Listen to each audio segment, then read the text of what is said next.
ಅರೆ ಕಡಿಮೆ ಹಾಕು ಆದ್ರೆ ಅಸಲಿ ಹಾಕು. MDH ಕಾಶ್ಮೀರಿ ಕೆಂಪು ಮೆಣಸಿನ ಪೌಡರ್. ಡಿಕೆ ಸಿಎಂ ಆಗ್ಲಿ ಅಂತ ನಾಗಾ ಸಾಧುಗಳು ಆಶೀರ್ವಾದವನ್ನ ಮಾಡಿದ್ದಾರೆ. ಡಿಸಿಎಂ ಡಿಕೆಗೆ ನಾಗಾ ಸಾಧುಗಳಿಂದ ಆಶೀರ್ವಾದ ಸಿಕ್ಕಿದೆ. ಬೆಂಗಳೂರಿನ ಸದಾಶಿವನಗರದ ಡಿಕೆ ನಿವಾಸಕ್ಕೆ ಬಂದರು, ಆಶೀರ್ವದಿಸಿದ್ದಾರೆ.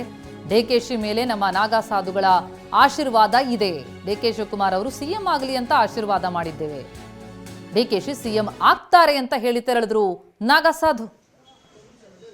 ಪಟ್ಟದ ಆಟ ಒಂದು ಕಡೆ, ನಂಬರ್ ಗೇಮ್ ಬಹಳ ಜೋರಾಗಿ ಸಾಕ್ತಾ ಇದ್ದಾರೆ. ಮತ್ತೊಂದೆಡೆ ಅವರ ಬೆಂಬಲಿಗರು ಪೂಜೆ ಪುನಸ್ಕಾರಗಳನ್ನು ನಡೆಸ್ತಾ ಇದ್ರು. ಇದೆಲ್ಲದರ ಮಧ್ಯೆ ಡಿಸಿಎಂ ಡಿಕೆ ನಿವಾಸಕ್ಕೆ ನಾಗಾ ಸಾಧುಗಳು ಭೇಟಿ ಕೊಟ್ಟು ಆಶೀರ್ವಾದ ಮಾಡಿದ್ದಾರೆ. ಡಿಕೆ ಶಿವಕುಮಾರ್ ಅವರು ಸಿಎಂ ಆಗಲಿ ಅಂತ ಆಶೀರ್ವಾದ ಮಾಡಿದ್ದೇನೆ, ಡಿಕೆಶಿ ಸಿಎಂ ಆಗ್ತಾರೆ ಅಂತ ನಾಗಾ ಸಾಧು ತಿಳಿಸಿದ್ದಾರೆ. आशीर्वाद सीएम बनेंगे और भक्ति बढ़ती रही, विकास होता रहेगा। सर आपका नाम और कहाँ से? सर मैं काशी से। आपका नाम? भेजगिरी नागा बाबा।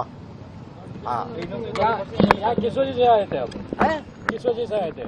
आशीर्वाद देने के लिए संतों को काम किया। आशीर्वाद और क्या है, वो थोड़ी है। अच्छे रहे। क्या आपको लगेगा वो सीएम बनेंगे? अब देखो, आशीर्वाद परमात्मा का और संतों का है। हाँ, और क्या। ಇನ್ನು ಸಿಎಂ ತವರಿನಲ್ಲಿ ಡಿಕೆ ಸಿಎಂ ಆಗಲಿ ಅಂತ ಪೂಜೆ ಪುನಸ್ಕಾರಗಳು ನಡೆದಿದೆ. ಡಿಸಿಎಂ ಡಿಕೆ ಶಿವಕುಮಾರ್ ಅವರು ಸಿಎಂ ಆಗಲಿ ಎನ್ನುವ ವಿಶೇಷ ಪೂಜೆ ಸಿದ್ದರಾಮಯ್ಯ ಅವರ ತವರಿನಲ್ಲಿ. ಮೈಸೂರಿನ 101 ಗಣಪತಿ ದೇಗುಲದಲ್ಲಿ ಪ್ರಾರ್ಥನೆ. ದೇವಸ್ಥಾನದಲ್ಲಿ ಕನ್ನಡ ಪರ ಸಂಘಟನೆಗಳು ಪೂಜೆ ಮಾಡಿವೆ. ಡಿಸಿಎಂ ಡಿಕೆ ಶಿವಕುಮಾರ್ ಮುಖ್ಯಮಂತ್ರಿಯಾಗಲಿ ಅಂತ ಪ್ರಾರ್ಥನೆ ಮಾಡಿದ್ದಾರೆ. ಡಿಕೆ ಭಾವಚಿತ್ರ ಹಿಡಿದು ಡಿಕೆ ಶಿವಕುಮಾರ್ ಸಿಎಂ ಆಗಲಿ ಅಂತ ಘೋಷಣೆ ಕೂಗಿದ್ದಾರೆ. 101 ತೆಂಗಿನಕಾಯಿ ಹೊಡೆದು ಅಭಿಮಾನಿಗಳು ಪ್ರಾರ್ಥನೆ ಮಾಡಿದ್ದಾರೆ. ವಿವಿಧ ಕಡೆಗಳಲ್ಲಿ ಪೂಜೆ ಪುನಸ್ಕಾರ ಪ್ರಾರ್ಥನೆಗಳು ನಡೀತಾ ಇರೋದನ್ನ ನೋಡ್ತಾ ಇದ್ದೀವಿ.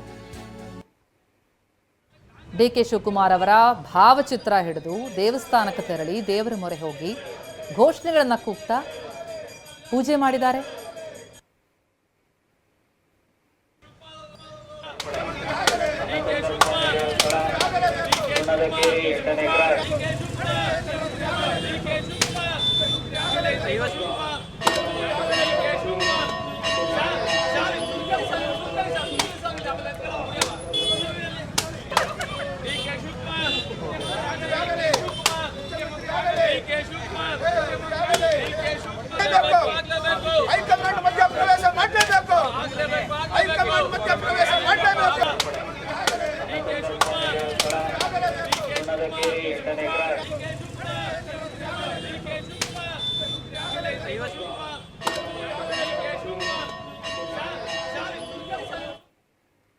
ನಾವು ಅಖಿಲ ಕರ್ನಾಟಕ ಒಕ್ಕಲಿಗ ಸಂಘದ ವತಿಯಿಂದ 101 ಗಣಪತಿ ದೇವಸ್ಥಾನದಲ್ಲಿ ವಿಶೇಷವಾಗಿ 101 ತೆಂಗಿನಕಾಯನ್ನು ಹೊಡೆದು ವಿಶೇಷವಾಗಿ ಪೂಜೆ ಮಾಡಿ ವಿಘ್ನೇಶ್ವರನಲ್ಲಿ ಯಾವುದೇ ರೀತಿ ವಿಘ್ನ ಇಲ್ಲದೆ ಡಿಕೆ ಶಿವಕುಮಾರ್ ಅವರು ಮುಖ್ಯಮಂತ್ರಿ ಆಗಲಿ ಅಂತ ನಾವು ಬೇಡಿಕೊಂಡು ರಾಜ್ಯ ಕಾಂಗ್ರೆಸ್ ಸರ್ಕಾರ ಅಧಿಕಾರಕ್ಕೆ ಬಂದಿದ್ದ 2 ವಿಚಾರಗಳಿಂದ, ಒಂದು ಬಿಟ್ಟಿ ಭಾಗ್ಯಗಳಿಂದ, ಇನ್ನೊಂದು ಡಿಕೆ ಶಿವಕುಮಾರ್ ಅವರನ್ನ ತೋರಿಸಿ ಒಕ್ಕಲಿಗರ ಮುಖ್ಯಮಂತ್ರಿಗಳಾಗ್ತಾರೆ ಅಂತ ಹೇಳಿ ಏನು ಒಕ್ಕಲಿಗರ ಒಂದು 20-25 ಶಾಸಕರು JDSಗೆ ಹೋಗಬೇಕಿದ್ದಂಥ ಮತಗಳು ಕಾಂಗ್ರೆಸ್ಗೆ ಬಂದು ಡಿಕೆ ಶಿವಕುಮಾರ್ ಆಗ್ತಾರೆ ಅಂತ ಮತಗಳನ್ನು ಕೊಟ್ವಿ. ಮೊದಲು ಹೈಕಮಾಂಡಲ್ಲಿ ಮಾತಾಡ್ದಂಗೆ ನಾವೆಲ್ಲ ವಿದ್ಯಮಾನಗಳು ನೋಡಿದ್ದೀವಿ. ಮೊದಲು 2 ವರ್ಷ ಸಿದ್ದರಾಮಯ್ಯನವರಿಗೆ, 2 ವರ್ಷ ಡಿಕೆ ಶಿವಕುಮಾರ್ ಅವರಿಗೆ ಮಾತುಕತೆಗಳಾಗಿದೆ. MDH ನ ಕಿಚನ್ ಕಿಂಗ್ ಕಿಚನ್ ಅಲ್ಲಿದ್ರೆ ನಾವು ಎಲ್ಲವನ್ನು ಮಾಡಬಹುದು. ಬೆಂಗನ್ ಕ ಬರ್ತಾ, ಆಲೂ ಗೋಬಿ, ಭಿಂಡಿ ಮಸಾಲಾ, ಇನ್ನೂ ಬಹಳಷ್ಟು. MDH